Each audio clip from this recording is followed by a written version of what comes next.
The world is full of dangerous groups and individuals who are ready to destroy and kill anything they see.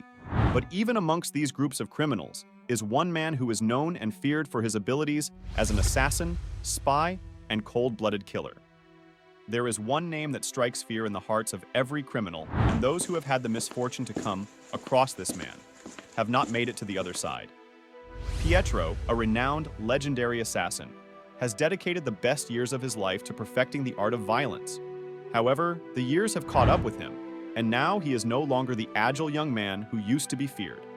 Now he is an old man, working in a modest bookstore.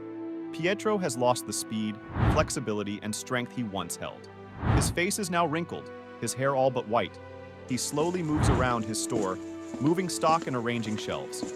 His health is not the best, and it is clear that even a little bit of work is taking a huge toll on his health.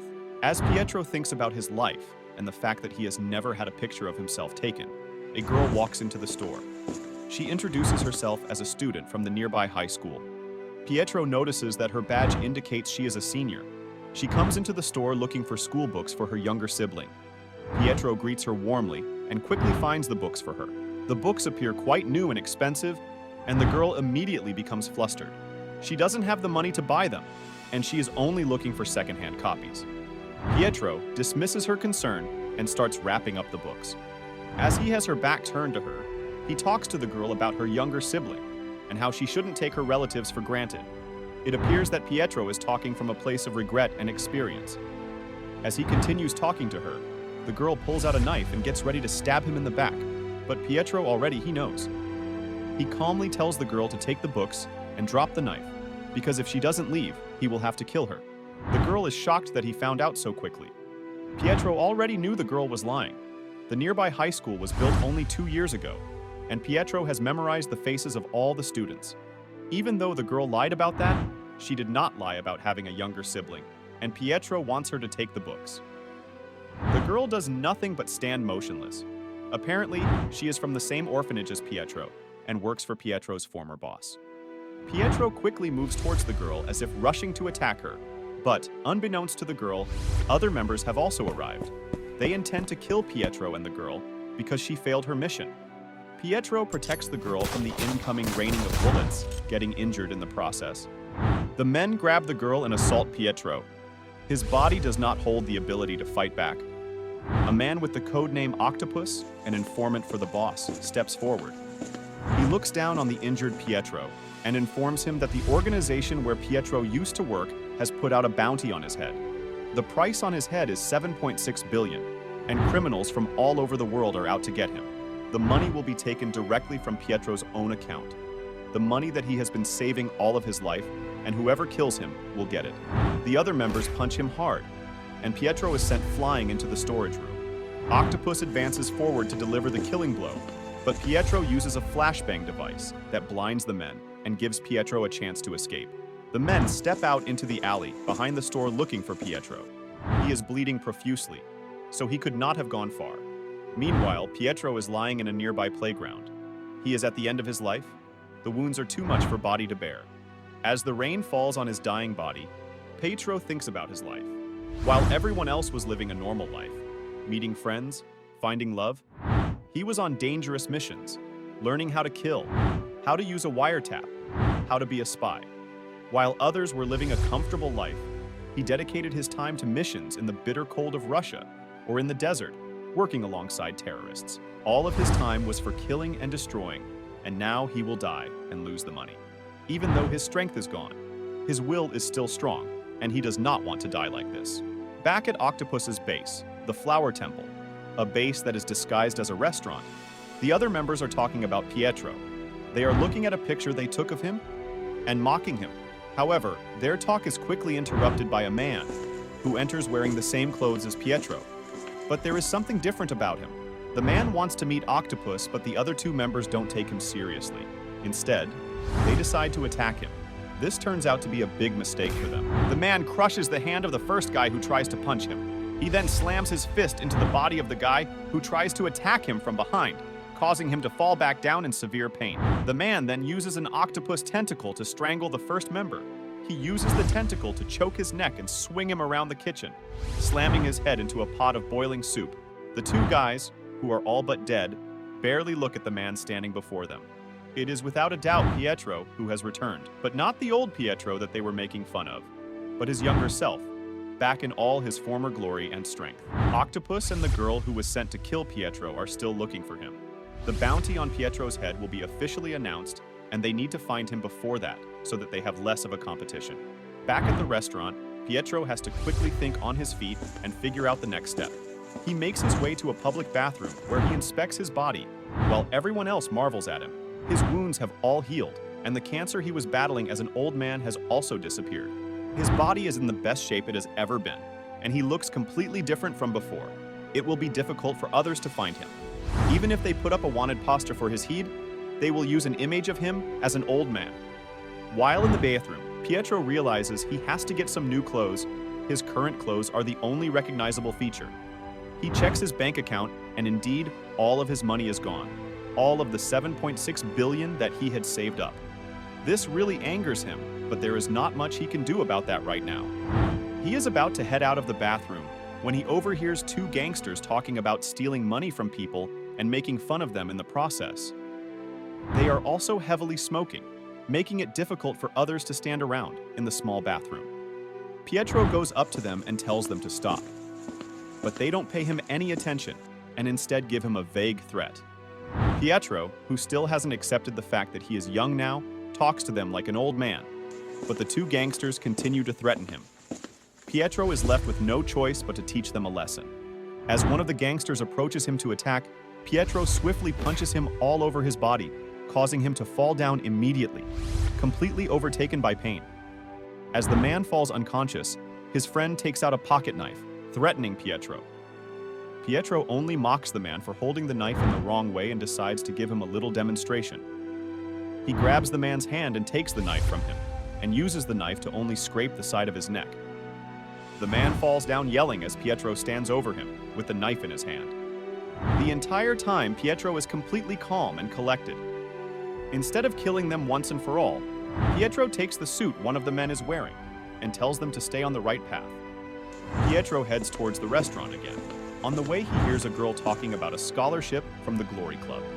This club used to be known as the Honor Orphanage, the orphanage that took Pietro in. It used to be managed by a small religious facility, but 50 years later, it turned into the Glory Club, a cartel that aims to help children on the surface but is actually quite dangerous and has political influence in several places. Since Pietro is one of the individuals who brought the company up, he decides to dismantle it. Octopus is also making his move. He meets up with the head of the Vecna mercenary group, an organization that will no doubt also compete for Pietro's bounty. Octopus has come alone this time, intending to kill the head to eliminate any rivals. The boss is impressed to see Octopus alone, but he comes prepared. His men surround Octopus, and it starts to look like an unfair fight. But in a matter of seconds, all the men end up dead on the floor, their bodies horribly distorted. The head of the group looks on in horror as Octopus contorts his own body like a monster.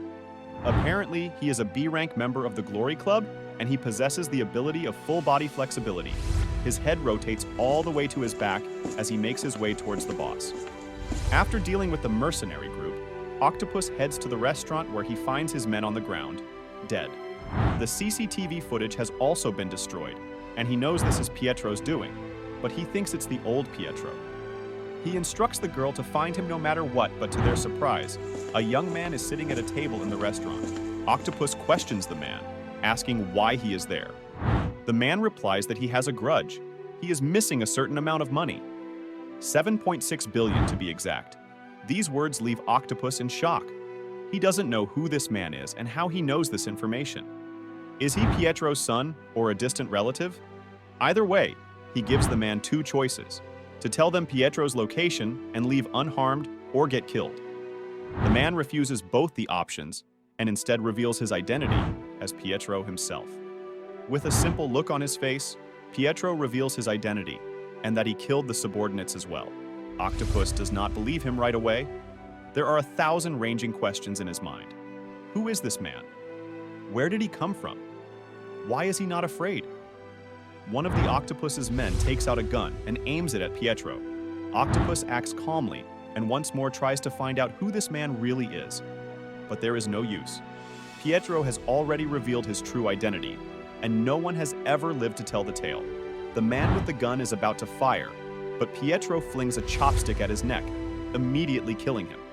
Octopus and the girl look in shock as the man falls to the ground. Octopus is impressed but also enraged. He fires his gun at Pietro. Using the table to dodge the bullets, Pietro avoids the fire.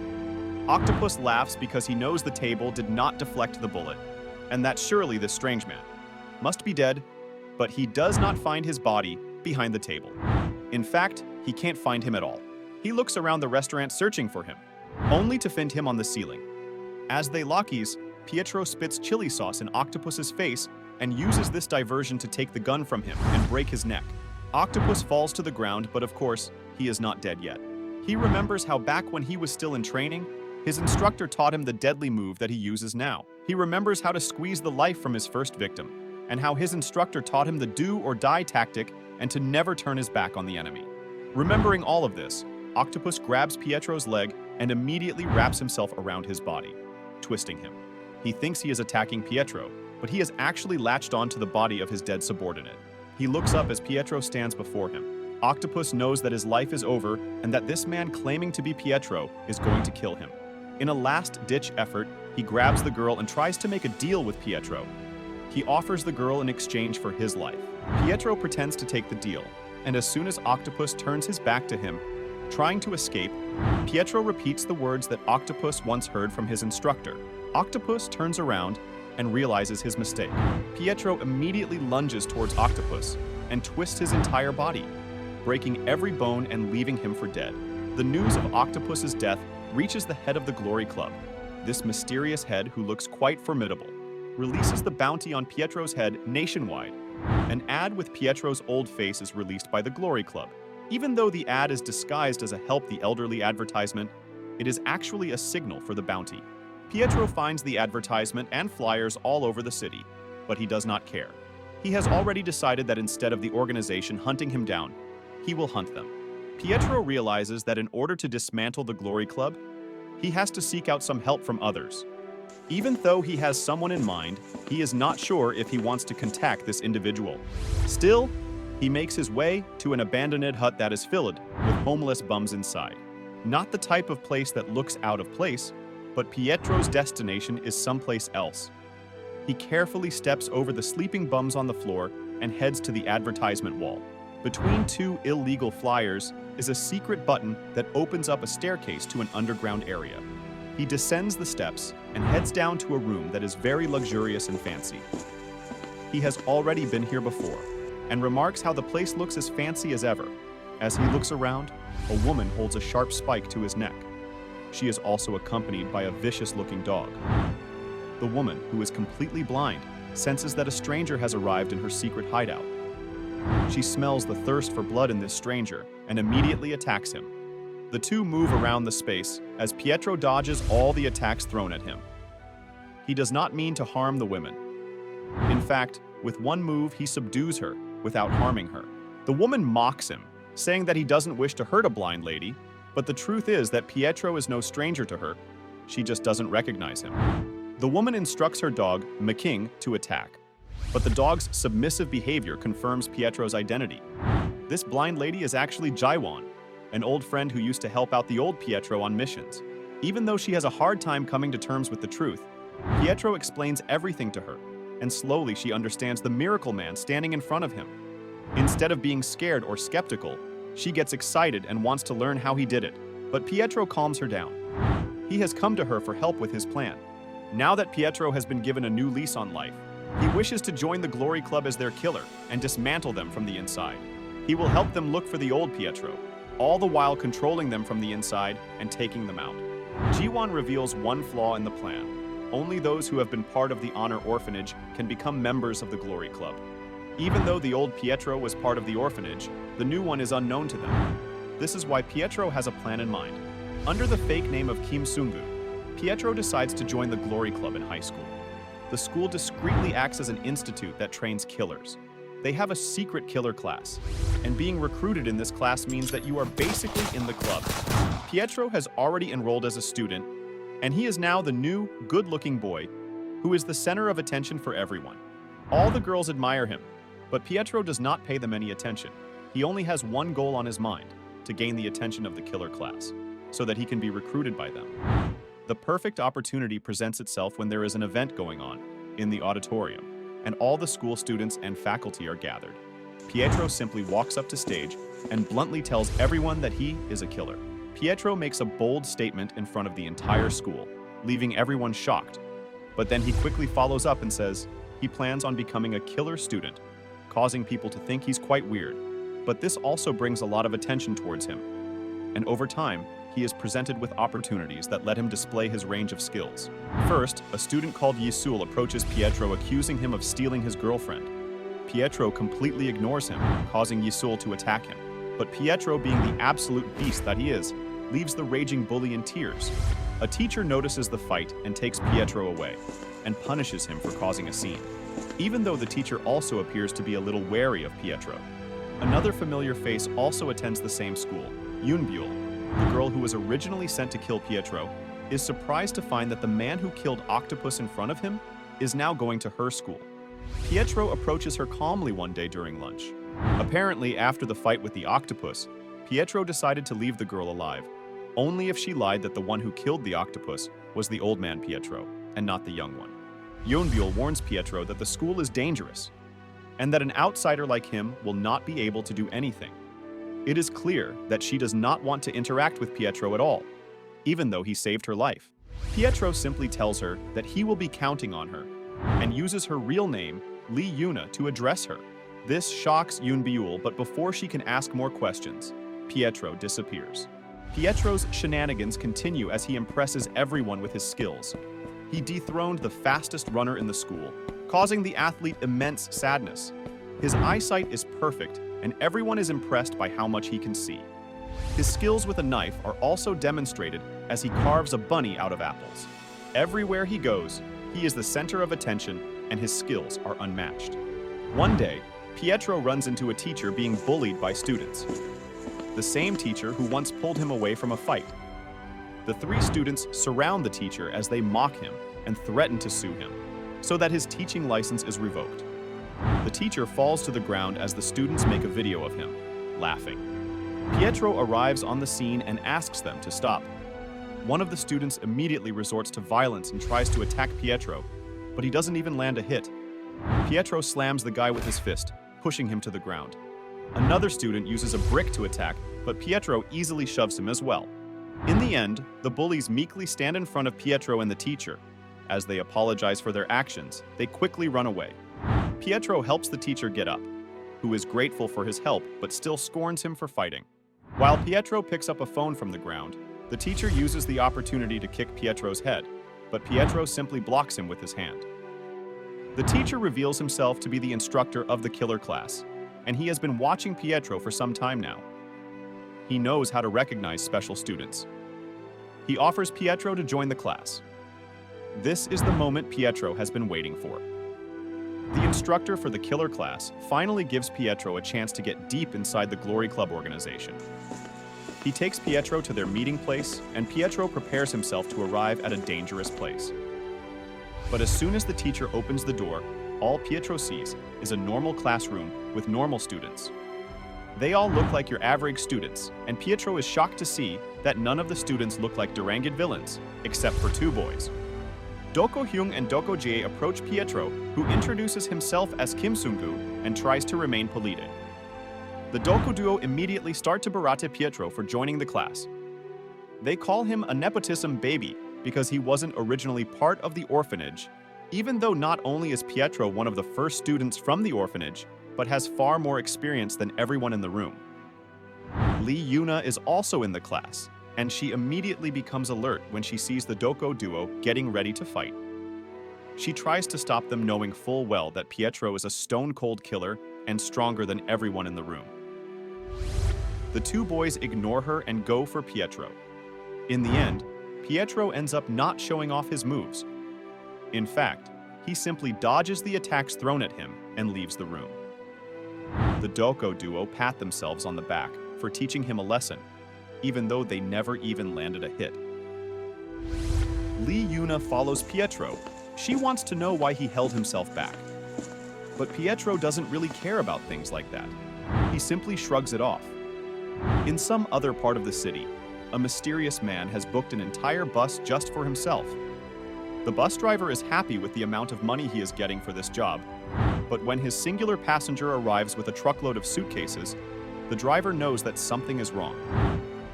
Even though he notices one of the suitcases moving, he ignores it, loads the suitcases onto the bus, and drives the mysterious man and his moving luggage to their location. The next day, back at the school, the teacher of the killer class informs them of a new assignment. The chairman of a big organization has asked the Glory Club to find his missing son and to kill the kidnappers. This chairman is a big supporter of the Glory Club and has provided them with a lot of money. The mission is a high-profile one, and the teacher has asked the class for volunteers. Those who complete the mission will instantly become first-class killers and will get a certificate that will allow them to officially join the Glory Club. Even though the prospect is enticing, the students are suspicious. Why would such a high-profile mission go to a bunch of trainees? However, the Dogo duo were willing to participate. But before they could even raise their hands, Pietro and Lee Yuna had already raised their hands. Now the four of them are assigned together, and they will have to go undercover to an amusement park, where the missing teenager was last seen. Pietro, Lee Yuna, and the Dogo duo all arrive at the amusement park. Even though they have arrived on a mission, they can't help but also enjoy themselves. The Dogo brothers go on various rides, while Lee Yuna tries out different foods. Pietro and Lee Yuna even win some prizes from a scammer who was sure that his game was unwinnable, but of course he did not know that a bunch of assassins were at his stall. Pietro is completely calm throughout the ordeal, trying to keep an eye out for any clue, but he realizes that the reason why the others are so excited is because, just like him, their life at the orphanage was a painful one, and this is probably the first time they have been to an amusement park. He lets them enjoy the atmosphere and have as much fun as possible, because they don't know when they will laugh like that ever again. After some time, Lee Yuna sits down at a bench to eat her food. She checks her phone, and to her surprise, she can see that the missing teenager's AirPods are visible and receiving a signal on her phone. She tracks down the signal to a nearby bathroom where a woman is fixing her makeup.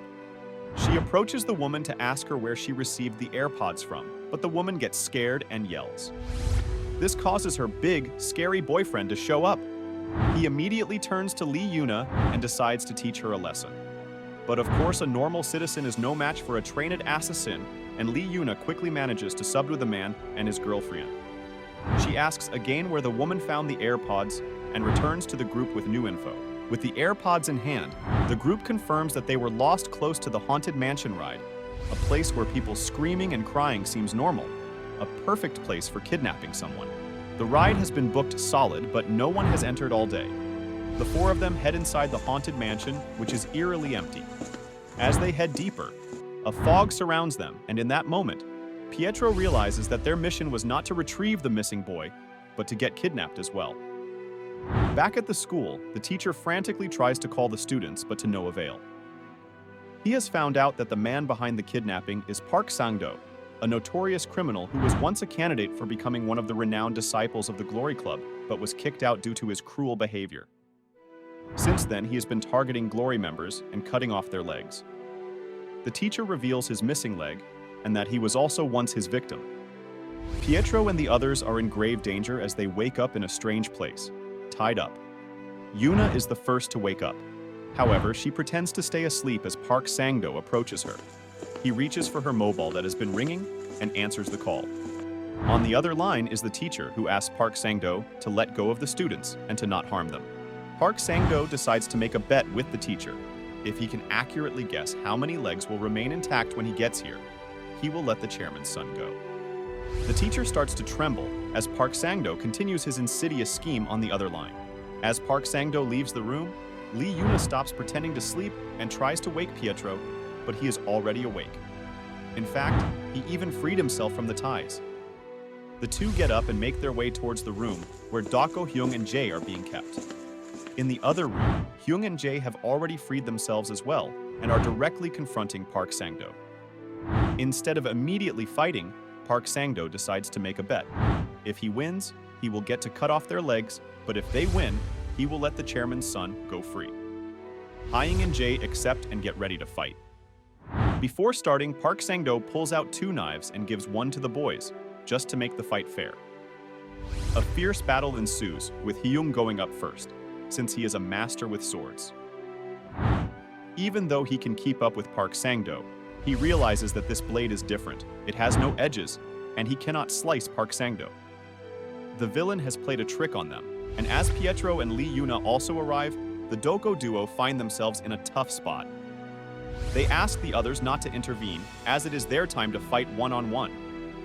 They are motivated by their own past as orphans, who had to survive a hellish month in the wilderness, fighting off wild animals.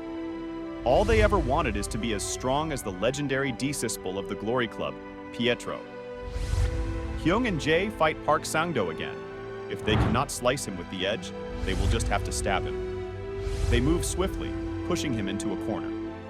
Just as an opening appears, they go for the killing blow, but Park Sang-do is still no match for them.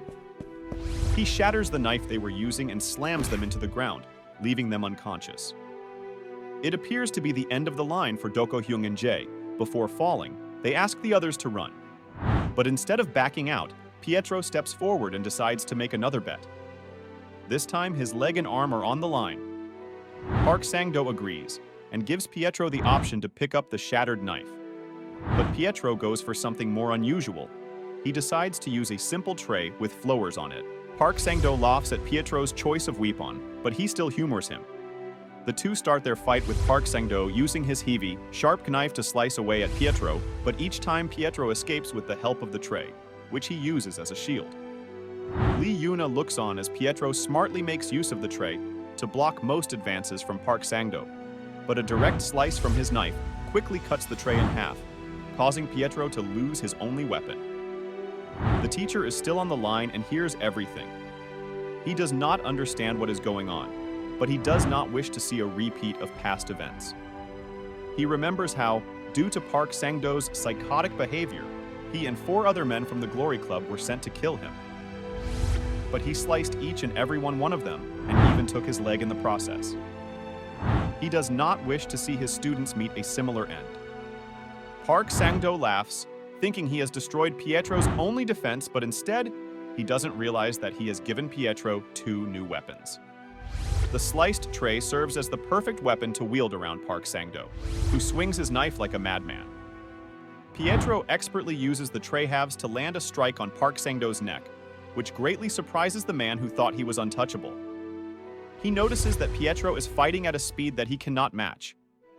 Every time he thinks that he has hurt Pietro, it ends up being his imagination, and Pietro is already standing behind him, ready to strike. Park Sang-do realizes that the problem is his heavy knife, and Pietro is using it against him. The knife is heavy to use and cannot match the speed of Pietro's attacks. This greatly slows him down. To counter this weakness, Park Sang-do switches to 2 simple blades, mid-fight, and lands a single attack on Pietro, a small cut on his face. Lee Yuna is surprised to see that he managed to hurt Pietro. Park Sang-do's speed is now unmatched as he no longer has the weight of the heavy sword. He viciously fights Pietro with his 2 blades and can finally match his speed, but in the middle of the fight, his hand stops working and he is unable to hold the knife. Pietro reveals that this entire time he wasn't really trying to kill him. He was only getting close enough to slice every ligament and muscle in Park Sang-do's hand to make it difficult for him to hold anything. Park Sang-do looks on in horror as Pietro uses one of the tray halves and wraps it around his hand, ready to deliver a blow that Park Sang-do may never recover from. Before he can fully feel the extent of Pietro's brutal punch, Park Sang-do remembers his past. As a child, the kids in the orphanage would play cruel tricks on him. They bullied him, hurt him, but he never fought back. Until one day, a boy with 2 vicious dogs asked him to place a bet. Once he heard these words, he realized that any bet where his life was on the line was a bet that he would always win. That was the first time he killed someone. Now, Pietro has completely stripped Park Sang-do of any power and strength. In fact, his life is no longer in his hands, but in the hands of Pietro. One punch from the hand, covered with the tray, sends Park Sang-do flying into the back of the room. His face is completely distorted, his body completely void of any power. Pietro goes in for another punch, but Park Sang-do pulls out a grenade and threatens to destroy everything. He reveals the suitcases in the room that have other kidnapped children, including the son of the chairman. He threatens to blow everything up, but before he can do anything, Pietro takes the grenade, pulls the pin, and shoves it into Park Sang-do's mouth. He punches him once more, causing his entire body to cramp up and his jaw to stay shut. The once evil and cruel man is now reduced to nothing. As he falls, Pietro puts the pin back into the grenade and takes it out of his mouth. He asks him to get back up, because he is not done yet. Park Sang-do begs for his life on his hands and knees. He looks like a completely different person. Pietro looks on as the teacher arrives. He is also shocked to see the once formidable Park Sang-do begging for his life like this. In the end, Pietro quite literally saved the day. The students handled the situation, and the Glory Club intervened to clean up the mess.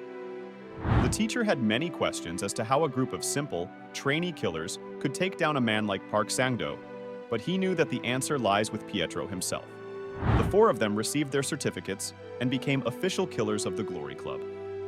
Even though they were only given rank D, Pietro had made it into the organization that has been looking for him.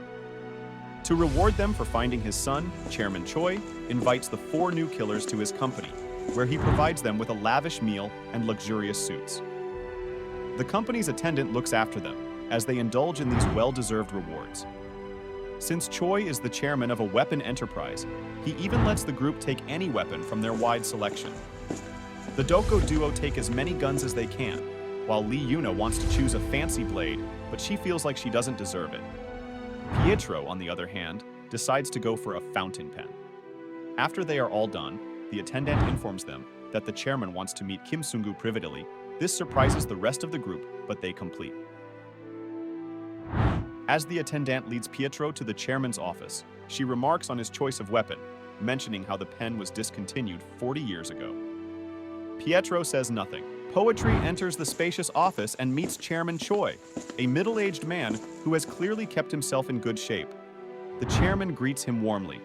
Pietro expresses his gratitude, but is also curious to know why the chairman would want to meet him specifically. The chairman steps closer and simply tells him that he knows who the student named Kim Sung-gu really is. Chairman Choi recognizes Kim Sung-gu as Pietro. Apparently, the two of them have met before, and Pietro goes into pure terror. Back in 1978, Daeha, a leading weapon enterprise, was dealing with the United States and creating weapons for them. Russia wanted these weapons, and in order to put pressure on the two parties, decided to kidnap the son of Daeha's chairman at the time. The chairman did everything in his power to get his son back. The United States even sent in an elite force to get his son back, but the troop was destroyed with a single missile. The chairman became helpless, and he went to the only place where he knew he could get help, the Honor Church. He went there, begging for the father of the church to send one of their trained disciples to Russia and get his son back. At the time, out of all the disciples, the best one was Pietro. He was sent to Russia to get the chairman's son back. Even though Pietro was sent alone, his actions were that of an entire army. He came aboard the train on which the son was being kept, killed everyone within seconds, and rescued the son as if nothing ever happened. He knew how to speak Russian and Korean and brought the boy back. That little boy grew up to be the current chairman of the Daeha Enterprise and now stands before Pietro. Even though he recognizes the face, Chairman Choi only thinks that the person standing before him is Pietro's grandson. He expresses his gratitude for his grandfather's actions, even though the real Pietro is actually standing before him. Pietro gets the scare of a lifetime, but in the end, his cover is not fully blown. The chairman presents him with a special gift, a super motorbike that can reach insane speeds and has an undercover mode that allows it to bypass cameras and GPS signals. Pietro is grateful for this kind gesture. The four newly assigned killers head out. Now they must attend a gathering in an honor church, a special gathering where killers of all ranks receive their missions. The The four students, who are new on the job, arrive at the church in their best suits. When they enter, they find a swarm of killers kneeling and praying as the head priest gives a sermon. At the end, the members line up to receive a mission. Doko Hyung and Jae also stand in line, hoping to receive a high-ranking mission, but instead, they receive tokens with the word "fight" on them. Instead of giving them a proper mission, the priest mocks them. The priests of the church are no ordinary members. In fact, all of them are B-rank killers. They look down on the new recruits, especially because of their D ranks. In the honor church, a D-ranked killer has to fight their way to the top and have to prove their worth. With their ranks on the line, Doko Hyung and Jae spring into action. They attack one of the B-ranked priests, using their incredible teamwork to take down the man, standing in front of their promotion from D rank. But they have no idea how inexperienced they are. The B-ranked killer turns the tide quickly and overtakes Doko Jae. He uses a weapon to pierce through his hand and then proceed to beat him up relentlessly. His brother watches in horror as Doko Jae continues to take the hits, almost turning into a bloody pulp.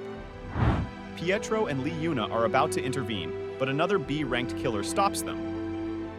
He uses the opportunity to rile them up and even goes as far as to mock Lee Yuna, calling her useless and hitting her head.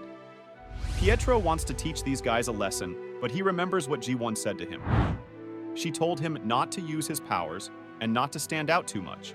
Otherwise, his identity will immediately be under threat and he will be recognized.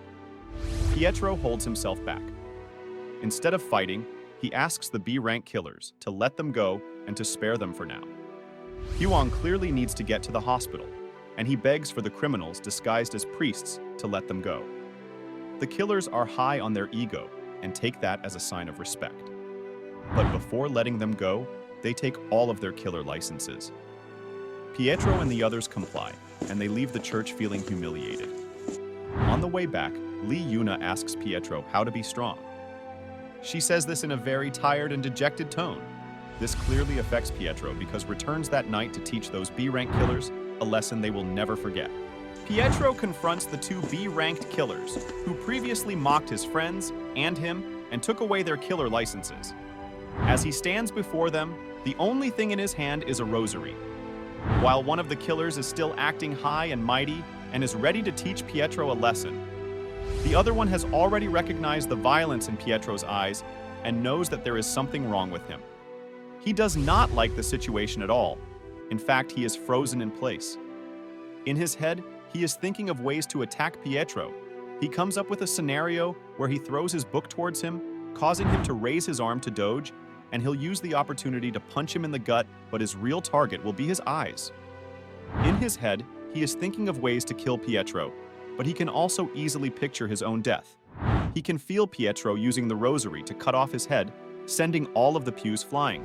He pictures his own death 1,000 times and becomes numb with fear. He knows what the man standing in front of him is capable of. Instead of fighting him, he decides to ask Pietro for forgiveness and to let them go. His partner can't believe what he is doing, but he tells him that if you don't want to die, then let him go. Pietro leaves the church, knowing that those two B-ranked killers will not bother them again. Waiting outside of the church is Ji-won, who was afraid that Pietro would blow his cover, so she followed him. But Pietro reassures her that no one will know about this incident, because it will be embarrassing for the B-rank killer to admit he was defeated by a D-ranker without even lifting a single muscle. The next day, the D-rank killer comes to the Glory School where the Doko brothers are trying to figure out how to tell the teacher that they lost their licenses. Their worries are short-lived because the guy who took them returns them back on his own. Pietro pays him no attention as he tries to act polite. He decides to give Lee Yuna her card and finds her training alone in the hall. Lee Yuna has been feeling frustrated by her weakness. She feels pathetic because she is not as strong as she would like to be, and she is worried about her little brother Eugene.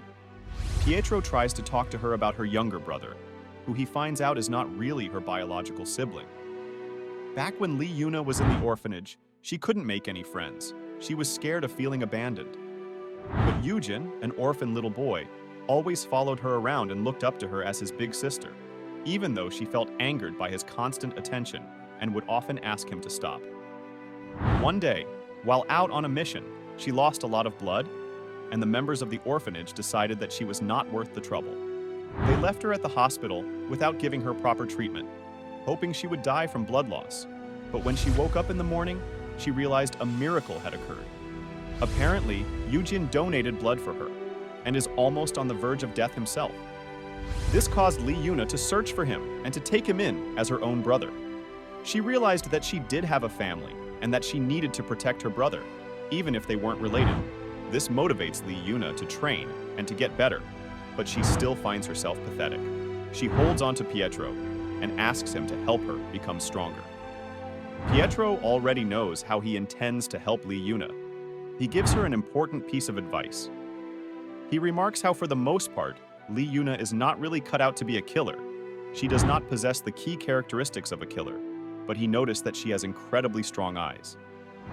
He has noticed how intensely she stares at a fight in front of her, as if trying to absorb all of the skills and movesets. With this in mind, he provides her with a new type of weapon, a rope dart. A long chain of rope with a sharp dart attached on one end, this weapon can be incredibly deadly if mastered properly. Pietro thinks this is perfect, Lee Yuna. The following day, the Doko duo are excited to receive their monthly pay as D-ranked killers. They receive 1 million won every month just for being D-rankers, and right now they are dreaming big with the money they have. Pietro asks where Lee Yuna is. Apparently, she has a part-time job as a cleaner. She cleans whatever killers leave behind in order to remove their traces. It's a disgusting job, but for some reason she needs the money. Pietro wonders what else Lee Yuna is hiding. She can already comfortably support her brother, but she must be planning something if it requires a large sum of money. While speaking of her, she messages the Dako brothers to bring her scarf to her. They wonder why she is asking for a scarf in the middle of a heat wave, but when they come to her location, they realize why. Lee Yuna is planning to train with her rope dart in an ice plant. There are huge blocks of ice surrounding her, making the temperature extremely cold. Dako, Hyung, and Jae don't understand why she would choose such an obscure weapon, when she could simply use a gun. But they don't understand that Lee Yuna is trying to step up her game. She demonstrates how, with a single rope dart, she can take down all the ice blocks in one shot, unlike with a gun, where you need more than one bullet to kill more opponents. This greatly impresses the Dako duo. In fact, they also want to learn how to use a rope dart. Once Lee Yuna finishes up, she thanks the owner of the ice plant and is ready to pay him for letting her use his facility, but she mentions that a young man already paid him 1 million won for her usage and even left some ointment for her hands. Lee Yuna knows this is the work of Pietro, the man that she actually knows as Kim Sungu. She decides to call him, even though she is shy. She wants to thank him for helping her out. Unknown to her, Pietro has a file on her, and he already knew that Lee Yuna was once a dancer who used ropes in her performance. He only used this information to direct her towards the right path. In another part of the city, Park Sang-do is creating trouble for people at the Glory Club. He was about to be dissected, but instead he got back up and killed all the killers around him, causing a massive loss for the club. It is quite clear that only an S-ranked disciple of the club can deal with him now, and Park Sang-do is terrified when he sees one such person in front of him. Pietro and the others are at the honor hospital for a mandatory physical examination. This would usually be a completely normal event for them, however. There is one issue. This examination is a way for the organization to collar their killers. When they draw out their blood, they have their prints and DNA on record as well, allowing them to hunt down the killers if they go rogue and need to be killed. Pietro has already been through this process, and if he provides blood again as Kim Sungu, the Glory Club will realize that his prints match with the old Pietro. This is a huge problem for his identity and mission. Pietro discusses this with Jiwon, who reprimands him from acting so carelessly again. Apparently, Pietro has already given his blood again, but now he must find a way to alter the records. His first suggestion is to bomb the hospital, but Jiwon immediately smacks him for even thinking that. Infiltrating the hospital will be difficult. Not only is one of the most treasured places for the Glory due to its importance, but an S-rank disciple known as Nathaniel is also stationed there. According to Jiwon's records, Nathaniel was a doctor, but due to some medicinal mishap, he ran away. He was the center of a violent case in Brazil. There were reports that a gang of criminals were all found dead, And later on, an elite squad of police officers were also killed by a lunatic man who could bend guns and kill his victims in violent ways. This man now uses the codename Nathaniel and is one of the 12 disciples of the Glory Club. It will be difficult for Pietro to pull a stunt at the hospital. Pietro has another idea in mind. He uses G1's connections to hack into the Glory server and put up an advertisement on their digital billboard. The ad reads that Pietro will come to the hospital. Of course, normal people don't know what that really means, but there is already chaos at the hospital, with all manner of killers gathered to take down Pietro. Even elite killers from Brazil have been gathered to take down Pietro. Instructions are given out on what to do when Pietro is spotted. All the while, the real Pietro stands amongst them, waiting for the perfect opportunity. After all, he might have to go against Nathaniel himself. The hunt for Pietro at the hospital is on. Almost every old man is being questioned and asked to participate in a blood test. Even Doko Hyung and Jay harass an old man who they think looks like Pietro, but instead of trying to turn him in, they want to help him escape. After all, for the brothers, Pietro is a legend, and they want to protect him. The real Pietro, however, is trying to blend in. Most of the killers have been assigned fake duties around the hospital so that they can monitor people and survey the entire place. Pietro runs into Rodrigo, one of the Brazilian elite killers that works directly under Nathaniel. Rodrigo is not kind towards him and tells him to focus on his work, otherwise he will kill Pietro. Instead of getting riled up, Pietro realizes that he can possibly use this elite killer to his advantage. Pietro signals G1 to use a special trick to advance to the next stage of the plan. Pietro follows the elite killer Rodrigo to a surgery room. He wears a mask and a full surgical suit, not revealing his face. He asks Rodrigo to tell him where Nathaniel is. The elite killer, of course, does not comply and is quick to attack. Within seconds, he is killed by Pietro, and before leaving the room, he makes sure to remove his mask and face the camera. Through G1's trick, instead of his young face showing up, the camera captures the face of old man Pietro. This altered CCTV footage is shown to Nathaniel, who is standing in a strange lab where several men are encased within some sort of pods. He looks at the pods and knows that the old Pietro has made his move. Now all the young Pietro needs to do is lie in wait. On the rooftop of the hospital, Lee Yuna sits alone eating lunch.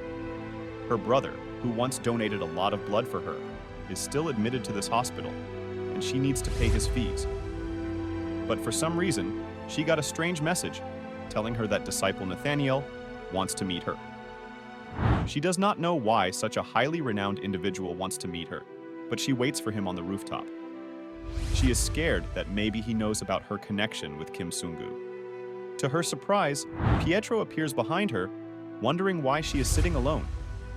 She tries her best to keep him away, but in the end, through her hunger for food, Pietro already has an inkling of Lee Yuna's purpose of waiting at the hospital. Lee Yuna explains to him how she knows that there is some sort of connection between him and the old man she was sent to kill. Not knowing the entire truth, Lee Yuna thinks that the Pietro sitting in front of him is somehow also looking for the old man she was supposed to kill. But before she continues any further, Pietro directly asks her whether she knows who Nathaniel is. Their conversation is cut short, as the real Nathaniel, the great disciple of the Glory Club, the one in charge of the hospital, shows up in front of them. Nathaniel is not pleased to see Lee Yuna wandering the hospital without any escorts, especially with someone as dangerous as Pietro on the loose. He instructs her to come to his office later on. He looks at the man sitting next to her, and immediately Pietro goes into polite mode. He shakes Nathaniel's hand and introduces himself as Kim Sungu, a great admirer of his work and renown. He even promises him to provide Pietro's head for him.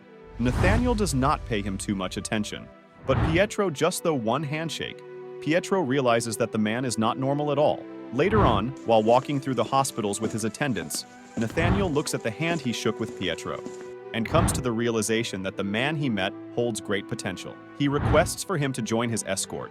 When the news arrives to Pietro, he agrees to it, much to Jiwan's dismay, who cannot believe that instead of running away from his rival, Pietro is moving closer to him, almost on the verge of blowing his cover. Before starting his escort of Nathaniel, Pietro is given a set of instructions.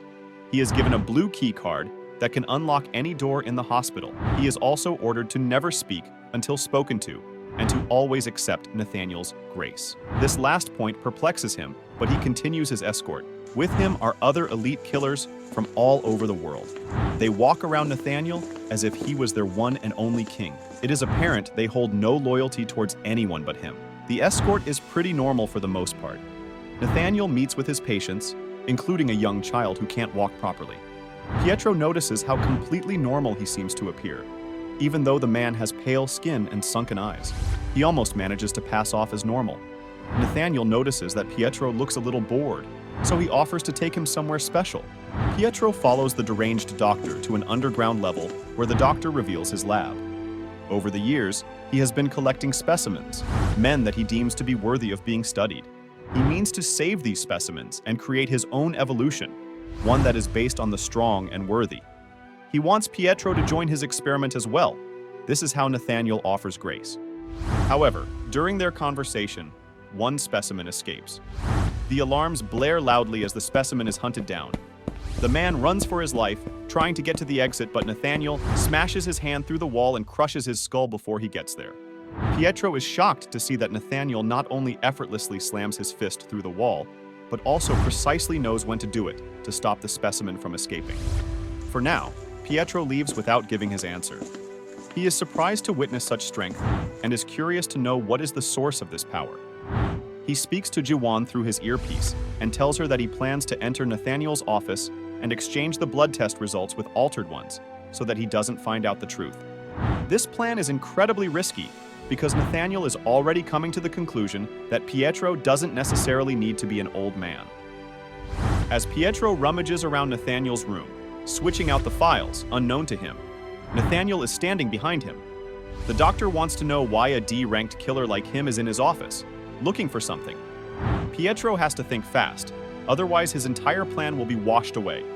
He comes with the excuse that was just dropping a file that another doctor asked him to give to Nathaniel. As Pietro begins to leave, Nathaniel stops him and demands to know why the file has been opened. This man is truly quite observant. Pietro admits that he wanted to see if there was a DNA match, but he couldn't find anything. So he decided to check data from every single patient that has entered the hospital over the past couple of days, but he still couldn't find a match. This answer somewhat satisfies Nathaniel. Pietro apologizes profusely for overstepping his boundary, but Nathaniel is not hard on him at all. As Pietro leaves, Nathaniel thinks about how, in order to become the strongest man in the world, he went after people who thought were the best at what they do. He took the legs of the best runner in the world and the arms of the best fighter. He fought against the best gang in the world and killed all of them. But everywhere he met, all he heard was the name Pietro. He could never live up to Pietro, no matter how hard he tried. A fire rages within him for meeting and destroying Pietro once and for all, and the missing link might be Lee Yuna. Lee Yuna finally meets Nathaniel in his office. He knows that she was the last person to see old man Pietro alive, and he finds it curious that she managed to remain unscathed while her previous boss Octopus died, and she managed to survive Park Sang-do as well. He believes that Pietro made some sort of deal with her, and she is keeping a secret for him. He offers her a better deal. He knows that her brother has hemophilia and will die soon, but he possesses a blood serum manufactured by the Honor Doctors. Usually this serum costs 4.5 billion, but if Lee Yuna helps him, he will give her brother the blood serum, allowing his disease to completely vanish. In exchange, he wants her to lure out Pietro on the 24th of August at 2 p.m. beneath the clock tower. He wants her to lure out Pietro with a secret. Lee Yuna weighs the deal in her mind and accepts. Nathaniel allows her to stay at the hospital until the day of Pietro's arrival. He deliberately breaks her arm so that she can be admitted, and he also warns her that if she fails, he will kill her brother. Lee Yuna sits alone in her room, thinking about her decision. She has to fool the doctor somehow, otherwise her brother and Kim Sungu will both be in danger. Pietro unexpectedly enters her room, coming to check up on her. He wants to know who broke her arm. Instead, Lee Yuna asks Pietro to meet her beneath the clock tower on the 24th of August at 2 p.m. Pietro wants to know why, but she does not reveal. The day finally arrives and tension is high as Lee Yuna waits for Pietro to show up, while Nathaniel watches from a distance. Lee Yuna stands in the lobby, the clock tower ticking away above her. She is nervous, waiting for Pietro to arrive. The life of her brother hinges on this plan. Nathaniel speaks to her through an earpiece. He is eagerly awaiting the arrival of Pietro. As the clock ticks towards 2 p.m. for a moment, everyone holds their breath, expecting to see an old man to show up. But nothing happens. No one shows up at all. Lee Yuna deliberately told Pietro to meet at the clock tower outside in the yard, while her actual position was near the clock tower in the lobby. In the end, she couldn't betray the man who helped her out so much. Lee Yuna speaks to Nathaniel, telling him that Pietro never contacts her and has never spoken to her. She only lied because she wanted the medicine for her brother. She begs him not to kill her brother, but Nathaniel's mind is already set. Lee Yuna falls to the ground crying. Just then, a fire alarm goes off, causing chaos within the hospital. Everyone evacuates the hospital, and only Nathaniel and his gang of criminals are left behind. Lee Yuna also hears a familiar voice as Pietro comes towards her. He has already assessed the situation and realizes that he will have to fight his way out. Nathaniel notices him and warns Pietro that even though he saw great potential in him, the men gathered around right now are from the strongest gang in Brazil. They have spent their entire lives fighting and killing, trying to survive. He gives him a chance to skip the fighting and join him as his student. But Pietro only shrugs. His answer is clear. 2 criminals attack him from above, but Pietro kills them without even looking at them. Nathaniel is surprised to see Pietro pull out his fountain pen, now covered in blood. Lee Yuna and Pietro are now trapped inside the hospital with the insane Nathaniel and the 100 killers he hired from a dangerous gang in Brazil. Pietro swiftly kills the first few men who approach him, slicing their throats effortlessly. The doctor is impressed to see how quickly he has managed to defeat these elite killers. However, as more and more killers approach, Pietro is backed into a corner. It looks like he has no way out now, with more men cornering him.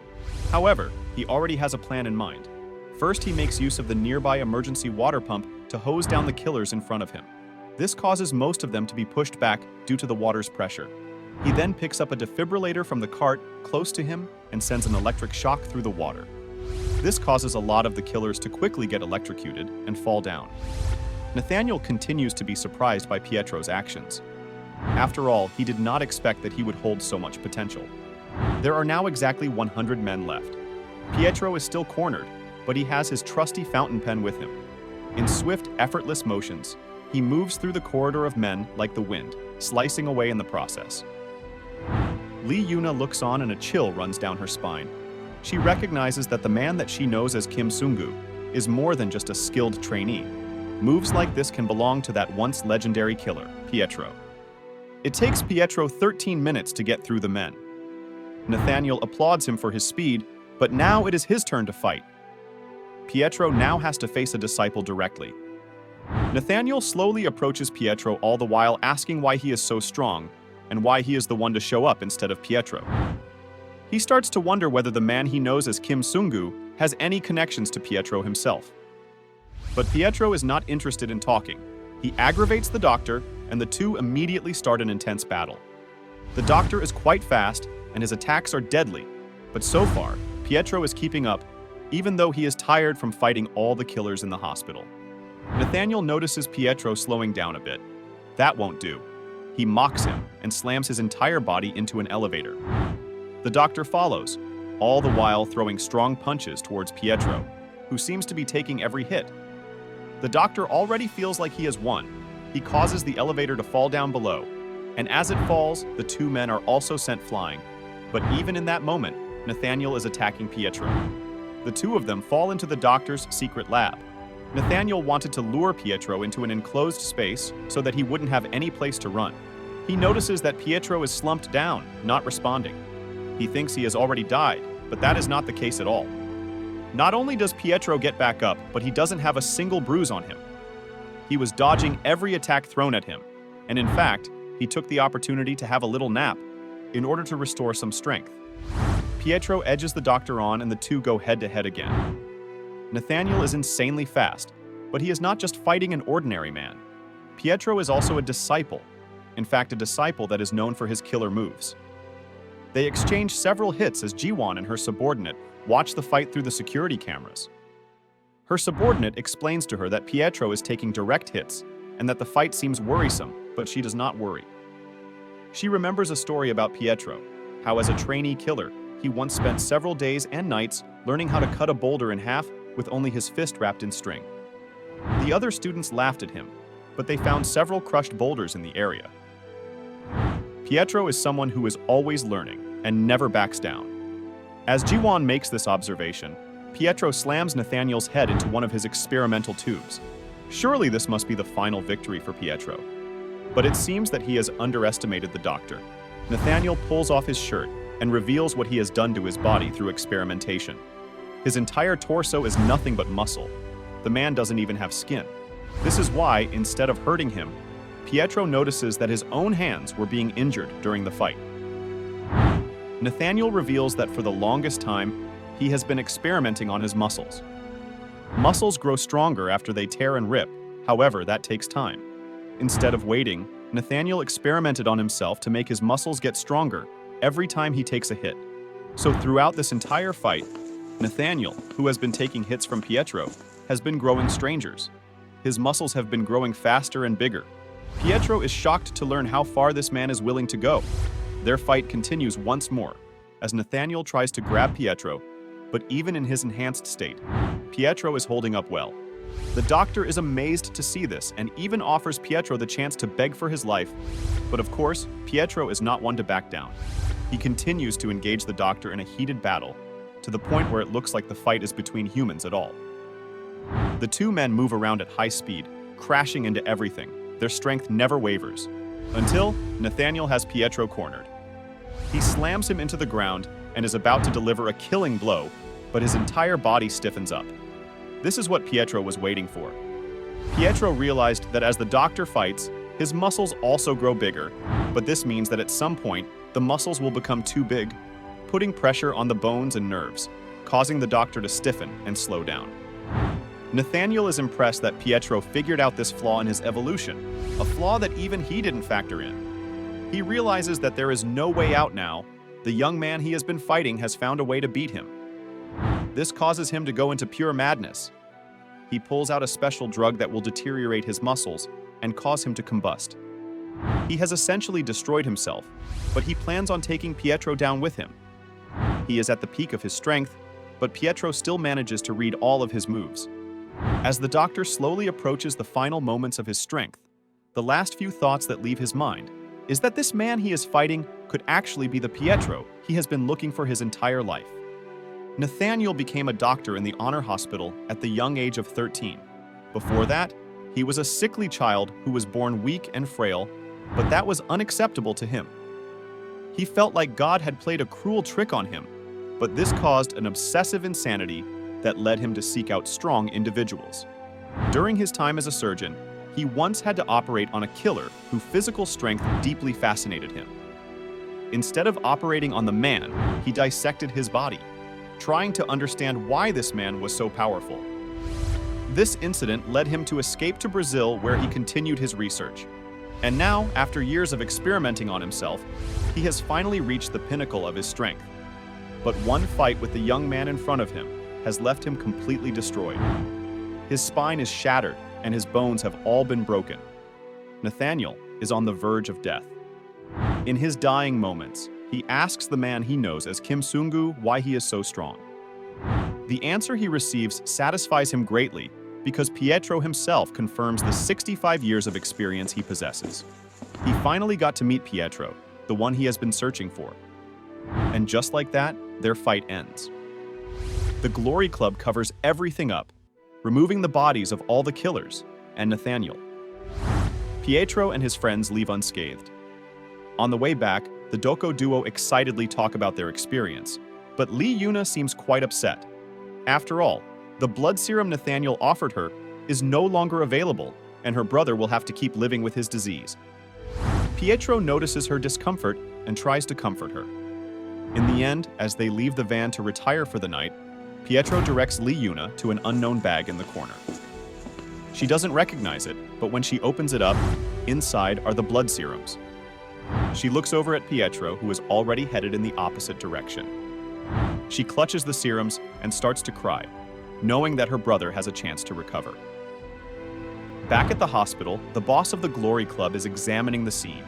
His face is still shrouded in darkness.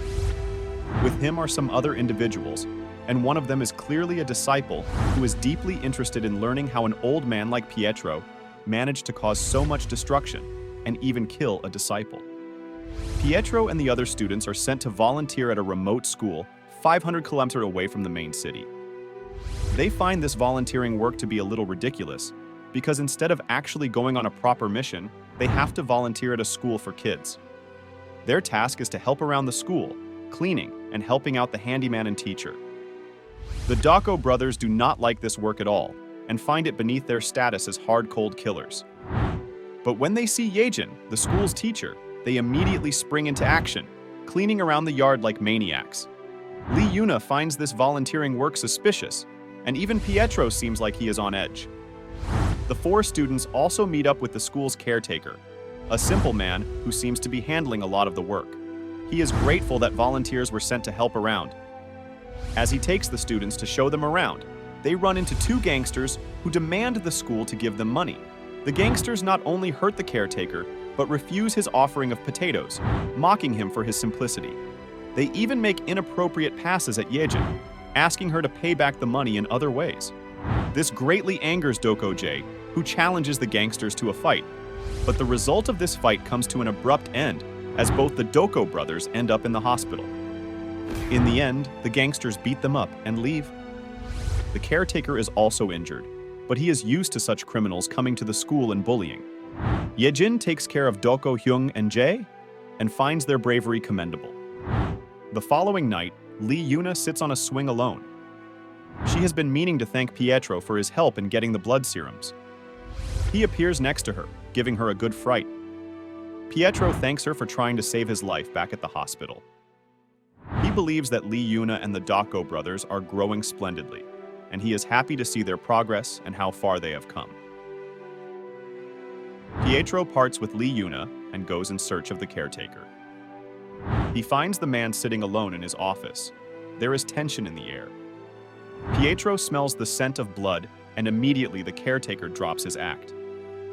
He pulls out a sword from his mop and reveals himself as Disciple Simon, otherwise known as the Swirling Sword Saint. Disciple Simon does not even waste a second to attack Pietro. Each of his sword slash is deadly, and only a handful of people have been able to avoid his sword. During the fight, he talks about how human beings never change. The way they think, speak, and even breathe remains the same. And this is why Simon knows that the man in front of him is none other than the legendary disciple Pietro. After using his sword against him, Simon puts the sword away and bows down in reverence. Pietro was once his instructor, and the two of them became part of the 12 disciples together. Simon is emotional to see his old instructor and friend return completely anew. He does not know how or why Pietro has returned as a young man, but he is grateful. Ever since the fall of the Glory Club, from a respected organization to a corrupted one, Simon has been living in secrecy. Now that Pietro has returned, he wishes to join his cause and help him take down the Glory Club. Back in the day, the Honor Orphanage was established by Father Gabriel, a man who chose 12 children to become his disciple. Their task was to safeguard the world and to work for good. They did noble work and were not corrupted. Yet one day, Father Gabriel admitted another child into the orphanage. This child would grow up to kill Father Gabriel and replace him as the head. Under his rule, the Honor Orphanage turned into the corrupted Glory Club, a place full of criminals and killers. At the time, Simon wanted to kill that man, but Pietro stopped him. Now, Simon is determined to take down the new head once and for all. But Pietro does not want Simon to put his identity on the line. He asks his old friend to remain in secrecy on the island. After the volunteering work is done, the 4 students who came to help the school say goodbye to Yejin the teacher and the caretaker, whose real identity they still don't know. Pietro says goodbye to his old partner and wishes him well. He hopes to see him again in the future. Both Simon is already under threat. On a stormy night, he is visited by members of the Glory Club, one of the disciples from the current era. The Ghost Sword has come to challenge the previous sword master. She is considered the best swordsman in Japan, and she wants to go up against Simon, the disciple who previously held her position. and who is considered the best swordsman in Korea. Simon scoffs at the disciple claiming to be better than him, but he still humors her. As expected, the girl who calls herself the Ghost Sword is fast and dangerous, but Simon is able to keep up, even though his skills are rusty. He realizes that within the small space, it'll be easier for the girl, and the buff man with her, to take him down. He needs to lure them out to an open space. Simon uses a distraction to escape from the building.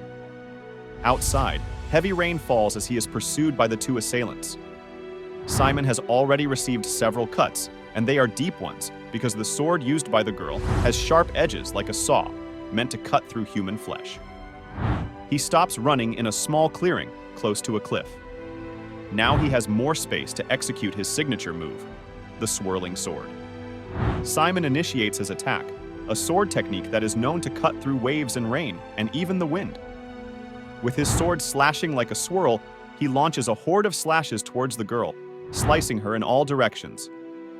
The girl falls to the ground, and Simon turns his attention to the big guy next to her.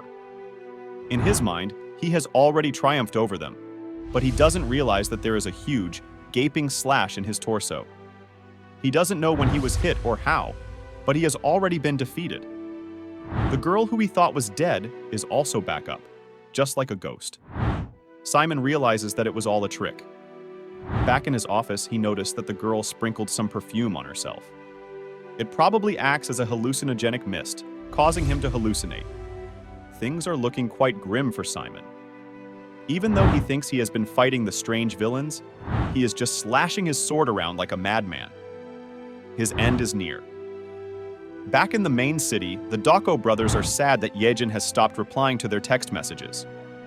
She left a vague message about a girl with a sword and a bear-like man, and never messaged again. Pietro is immediately alarmed. He calls Jiwon, and they travel to the island where they find a box. Inside is Simon's arm. At that moment, Pietro feels regret. If he had let Simon come with him, this could have been avoided. In the distance, Pietro notices a man spying on them. He sneaks up on him and talks to the sword girl that the spy was reporting to. Pietro lets the girl know that she has basically guaranteed her death sentence. With Jiwon's help, Pietro is able to figure out where exactly this ghost sword spends her time. Apparently, in the middle of the sea, a ghost cruise exists. A cruise where all the staff members are unknown, and the cruise itself is almost invisible, not appearing on any radar. Within this cruise is the woman calling herself the Ghost Sword, and Simon, who is still alive, is also being kept here. The cruise is known for being an entertainment center for the extremely famous and rich. Ordinary people cannot enter at all. This is why Pietro asks for Chairman Choi's help. Pietro will pretend to be Choi's bodyguard and escort him inside the cruise. This will allow him to get inside and find Simon. He will also be accompanied by the Dako brothers, who are pretending to be mere cleaners. Chairman Choi appears a bit nervous, according to him. Not only is the woman who runs the cruise very dangerous, but the cruise is full of illegal activities, stolen art, billions of dollars in cash. It is a dangerous place for rich people who don't care for their lives. But with Pietro on his side, he is a bit at ease. Pietro and the others make their way to the cruise through their own yacht. Once they arrive, they find the cruise to be the center of entertainment and chaos. Rich people are drinking and partying all over the place. There is even a club, a fancy restaurant, thousands of servers, and rich people throwing money everywhere. Pietro and Chairman Choi look on as an auction takes place. The Ghost Sword, the woman Pietro is looking for, is hosting the event. She is, after all, the boss of the place. She introduces a rare item for the auction, a biochemical weapon known as Photorock. It is one of the deadliest weapons in the world and will be available for bidding soon. Pietro notices that two men try to interrupt the event and get on stage. They are stopped by a buff man close to the woman. As soon as the men get on stage, their faces start to melt. Pietro realizes that they are melting where the buff man touched them. The two of them are even more dangerous than he thought. But this woman, who he refers to as the fake Simon, has taken him somewhere, and he needs to find his old friend and get revenge for spilled blood. After the auction, Choi is ready to head for his room, but he is stopped by the woman. She asks him to join her for dinner, but Pietro pushes her away. Instead, he offers to accompany her, keeping Choi out of reach of danger. The woman finds the intrusion a little frustrating. She sprinkles herself with perfume and moves closer to Pietro. As the woman moves closer, Pietro can smell her perfume, and it gives him a weird effect. He starts to feel quite drowsy and intoxicated, as if he is being pulled inwards by something. Before the ghost sword can make any moves, Do-go Hyung and Jae intervene. Apparently, they are already completely under her spell and follow her around like obedient dogs. This causes the woman to back down. Once she leaves, Pietro realizes her secret. The next day, Pietro heads out, pretending to be part of the cleaning crew. His goal is to search around the cruise looking for Simon. He checks almost every part of the cruise and even kills several guards on the way, but there is no trace of Simon. Pietro remembers how Simon referred to him as his only family. That moment is ingrained in his head as he is determined to hunt down thousands of men for his only family. After searching everywhere, he realizes that the last destination could very well be the auction stage itself. At the end of the ongoing auction event, the ghost sword reveals a surprise artifact, a rare item that is worth more than anything else presented and is far rarer. Her bodyguard reel in a giant metal safe. She opens the vault to reveal the chained-up body of a barely alive Simon. The ghost sword plans to use this to lure out Pietro. She knows that revealing this at the action will incite two reactions in people: shock and anger.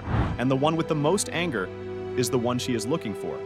As she looks around, she notices Pietro's face, steeped in nothing but pure rage at the sight of his friend. For a moment, the ghost sword feels a murderous presence in the crowd. She knows for sure that it was Pietro, but now she has lost that murderous intent and can no longer find the person responsible for it. Even so, she continues with the auction, knowing full well that the show she will put on is going to make Pietro's blood boil. She starts the auction by mocking Simon, calling him a failure and treating him as less than human. She makes fun of him because no one bids on him. Her intention is to kill if no one places a bid. She is sure that the only person who would place a bid is Pietro. All the while, Pietro watches from the sideline, his blood boiling. Even if he had the money to place the bet, he would be taking the bait and risking his identity. But his friend is suffering right in front of him, and he can't save him. Pietro seems to be boiling over with rage and frustration. But then a bid for $200 million is placed on Simon by Chairman Choi. He notices Pietro's frustration and helps him out. This makes the ghost sword angry. After all, she did not expect the chairman to place a bid, and she can't go against him because the Daeha group has strong ties with the Glory Club. She reluctantly accepts the bid and the auction is over. Simon is placed in the care of the chairman. Pietro is grateful for his help, even though he has placed a great risk on himself. Pietro is greatly saddened to see his friend in such a state. He remembers how they once dreamt of opening a school for orphans and the needy, and now they must do anything to survive in a world set against them. Their next plan is to leave the cruise, but that will be difficult. The ghost sword is definitely going to come after them, and Simon is unconscious. Killers have already been sent by the woman to kill the chairman, Pietro and Simon. Pietro's first move is to give the Do-go duo a special mission to help them get off the cruise. He then disposes of the killers sent after the chairman and heads out to deal with the rest of them. This time, pepper grinders are going to be his weapon of choice against the thugs. Pietro uses the pepper grinders to show the killers how a pro actually uses a weapon while moving around on the battlefield. He makes them realize how inefficient their guns are compared to the simple pepper grinders he is holding. He uses the grinders to slam them into the killers, and as the peppers explode, he uses the deception to attack them, leaving none alive. After taking care of the killers, the next part of his plan commences. The ghost sword is informed that chaos has ensued all over the ship. Every part of the cruise is under attack by Pietro, and all of her hired killers have been killed. This sends her into a frenzy. After all, how is it possible for an old man to do all of this alone? Unknown to her, Pietro concocted an entire plan. The special mission he gave to the Do-go duo was to spread the rumor that the sword ghost was going to kill all the VIP members on the cruise. This will cause the VIPs to become suspicious, and all the guards will be kept on high alert. After spreading the rumor, Pietro was going to send them a signal, a single gunshot that will signal to the VIPs that the woman is coming for them. This will cause all the VIPs' guards to attack the killers and staff on the cruise, causing mass chaos and confusion. He then instructed the Do-go duo to spread another rumor that all the killing was being done by an old Asian man. By the time the news reaches the ghost sword, she will have to believe that old man Pietro killed everyone and is taking over her ship. This plan works because the ghost sword is going mad with anger. She beats her subordinate to death because Pietro is ruining her cruise. She is getting insane and scary, but her partner steps in. The buff man from before offers to handle Pietro for her and bring him to her. This calms her down a bit, but she creates another layer of chaos. She decides to unleash Photorock on the cruise. Pietro sees directly the effect of the deadly weapon. He can't believe the insane woman released the weapon, and now people are already starting to die. He has to find a way to save the innocent civilians, the chairman, Dacco brothers, and Simon. The situation looks quite difficult, but this is nothing Pietro hasn't seen before. The poisonous gas starts spreading throughout the ship, and Pietro is worried about Simon. He wants to get back to the room to save his friend and the chairman, but there is pure chaos on the ship. People are yelling and pushing, trying to escape. Pietro tries to get through the crowd, but instead, he is met with the sight of the chairman, carrying Simon on his back. Pietro is deeply touched by this, and grateful towards the chairman. He is glad to know that that small child he once saved has grown up to be an honorable person. Now that Simon's safety is assured, Pietro has to figure out a way to get the people on the ship to move to the upper deck. He breaks into the control room and empties one of the large ballast tanks in the cruise. This causes the lower half of the ship to sink, while the upper half lifts up. By doing so, Pietro wants to direct people to the upper deck. It will also allow the dense gas to gather at the bottom of the ship. His plan works because the tilting of the ship causes people to rush towards the upper deck. The Sword Ghost, who thinks she has achieved victory, is brutally brought back to reality as she sees people escaping safely. One of her subordinates then informs her that Pietro was spotted in the auction room. Now, she wants to take revenge from the old man. She gets ready to face the rival she has been looking for. She arrives at the room with her partner. The two of them look around and only find young man Kim Sungu waiting for them. The Sword Ghost feels disrespected, but she doesn't know what Pietro has in store for her. He first pretends to place a bidding on her, and that starts the bidding at a 101, a price that she deems cheap and disrespectful. He then informs her that she is worth nothing and pulls out a sword. Pietro will now show the Sword Ghost what the original swirling sword cut can do. Pietro is going to show the Sword Ghost what a real swirling cut can do. He does not consider her to be a true master swordsman. His words sting her deeply, but her partner realizes that something is different about Pietro. There is immense danger in his eyes. He tries to stop the Sword Ghost from fighting him, but her eyes are filled with rage. Within seconds, she unleashes a barrage of attacks towards Pietro. Her movement and speed is quite impressive, and Pietro is surprised to learn how strong she actually is. She moves so fast that Pietro can't even see her properly. During the past, there were times when people doubted the Sword Ghost, but she was able to behead enemies within seconds. Her blade moves in a deadly manner, and Pietro has to dodge carefully. The buff man notices how Pietro is having difficulty keeping up, but besides the fact that the Sword Ghost is attacking him so many times, the battle does not end. Instead, he notices Pietro observing her and analyzing her moves. He stops the Sword Ghost from attacking any longer, but she shoves him aside. Even though the Sword Ghost looks tired, there is not a bead of sweat on Pietro. He praises her abilities, but tells her that she is no match for Simon, who was a true swordmaster. His words cause her to go in a frenzy once more. She wants to shut him up for good. But Pietro demonstrates precisely why she is not as good as Simon. He unleashes a powerful swirling attack and stops the Sword Ghost mid-fight. She falls to the ground, and her right hand falls with her. She screams in pain as Pietro considers his revenge for Simon's torn arm. He explains to her that unlike the Sword Saint, who is a true master of his technique, the Sword Ghost relies too much on speed. This causes her attacks to become predictable and easy to dodge. The Sword Ghost screams in pain and fury. She orders her partner to explore the perfume bottles she brought with her. As Pietro looks down on her, the exploding perfume envelopes him in a mist. He knows just how deadly this mist can be. It can cause him to fall into an illusion. As the hallucinogenic mist fills the room, Pietro has already decided on his next move. He immediately holds his breath and uses his vest to wrap his blade. His actions seem futile to the Sword Ghost, who thinks that she has finally had him. But she is unaware of what Pietro has planned. Pietro douses the cloth-covered blade with alcohol and lights it on fire. He waves this makeshift sword around to cause a massive fire. Apparently, when the sword ghost first moved closer to Pietro, he figured out the ingredients in her perfume and knew they were highly flammable. He had already prepared for this possibility. During the fight, he even intentionally broke alcohol bottles all over the floor so that he could light the entire room on fire. The sword ghost watches in sheer madness as the room is engulfed in flames. She is not done yet. She charges towards Pietro, but she is completely weak and useless. Pietro is about to kill her for good, but her partner jumps in and slams the back of her neck to make her drop unconscious. This was a wise move, because Pietro would have definitely killed her. They do not fight. Instead, Pietro lets him take the woman and flee from the fiery room. Pietro is left alone now, but he still wonders why someone from the Wandering Blade, a Japanese organization, was chosen to be a disciple when this position is only for those who have graduated from the honor orphanage.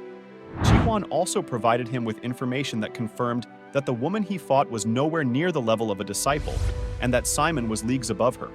So why is someone like her in the Glory Club at that level? Pietro emerges on the deck thinking about this. It's obvious that the current boss of the Glory Club has recruited weaker disciples, but he doesn't understand why. What he does know is that the real disciple is not the woman at all, but her partner, who is standing behind him. The buff man who has been following her around is known as Simon Cageo.